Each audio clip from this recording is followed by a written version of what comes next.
आज हम लोग पढ़ेंगे लॉरेंज बल यानी लॉरेंज फोर्स। लॉरेंज फोर्स का पहले क्या है इसको समझ लेना है। जब किसी चार्ज को, आवेश को किसी विद्युतीय क्षेत्र में प्रवेश कराते हैं तो वह एक फोर्स का अनुभव करता है। इस फोर्स को हम लोग लॉरेंज विद्युतीय बल कहते हैं, लॉरेंज इलेक्ट्रिक फोर्स कहते हैं। और यह फोर्स होता है F E is equal to Q vector E के इक्वल। एफ ई से इसको हम लोग इंडिकेट करते हैं। अगर उसी चार्ज को हम किसी मैग्नेटिक फील्ड में प्रवेश कराते हैं तो उस अवस्था में भी वह आवेश एक फोर्स का अनुभव करता है। इस फोर्स को हम लोग लॉरेंज चुंबकीय बल कहते हैं। इसे हम लोग यहाँ पर देख लें अच्छी तरह से।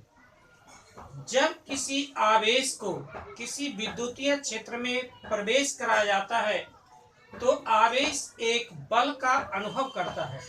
इस बल को लॉरेंज विद्युतीय बल एफ ई से इंडिकेट करते हैं, कहते हैं।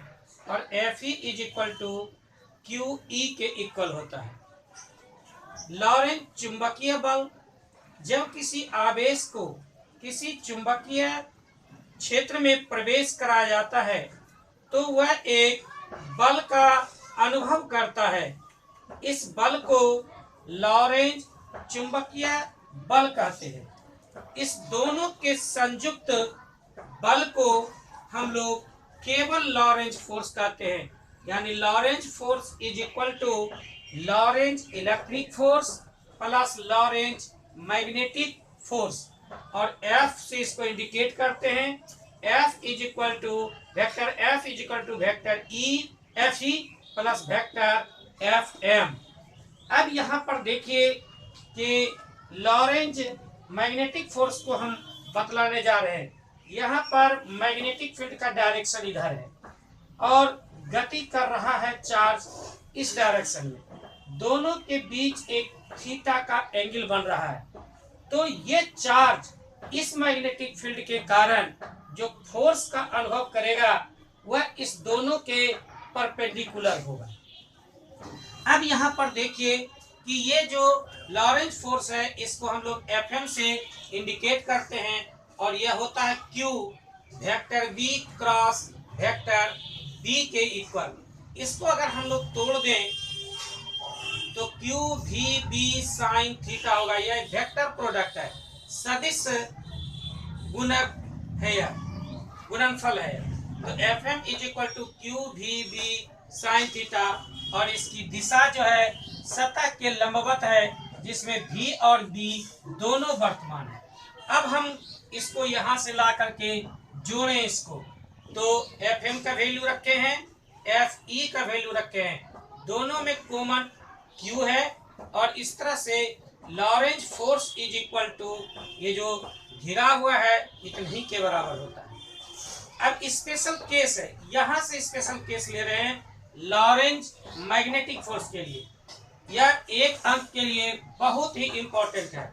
जब आवेश चुंबकीय क्षेत्र की दिशा में गति करता है, यहाँ पर देख रहे हैं कि चुंबकीय बल क्षेत्र इधर है और ये गति इधर कर रहा है, दोनों के बीच थीटा है। लेकिन इसी के दिशा में अगर यह गति कर रहा हो तो थीटा इज इक्वल टू हो जाएगा 0 डिग्री। और तब हम इसमें मान रखेंगे तो F M is equal to हो जाएगा Q V B sine 0 degree. Sine 0 equal to 0 तो टोटल प्रोडक्ट हो जाएगा 0। यानी कोई आवेश अगर मैग्नेटिक फील्ड के डायरेक्शन में ही गति कर रहा है तो उस पर कोई फोर्स नहीं लगता है।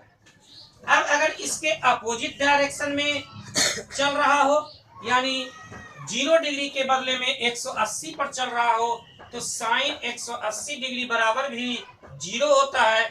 इसलिए इस डायरेक्शन में भी कोई फोर्स नहीं लगता है। यानी गति मैग्नेटिक फील्ड के डायरेक्शन में कर रहा हो या उसके अपोजिट कर रहा हो, विपरीत कर रहा हो, तो कोई बल का अनुभव नहीं करता है। जब यह थीटा 90 डिग्री हो जाए तब देखिए क्या हो जाता है, F is equal to Fm is equal to QVB sine 90 degree is equal to QVB sine 90 equal to 1। यानी इस अवस्था में यह मैक्सिमम फोर्स का अनुभव करेगा।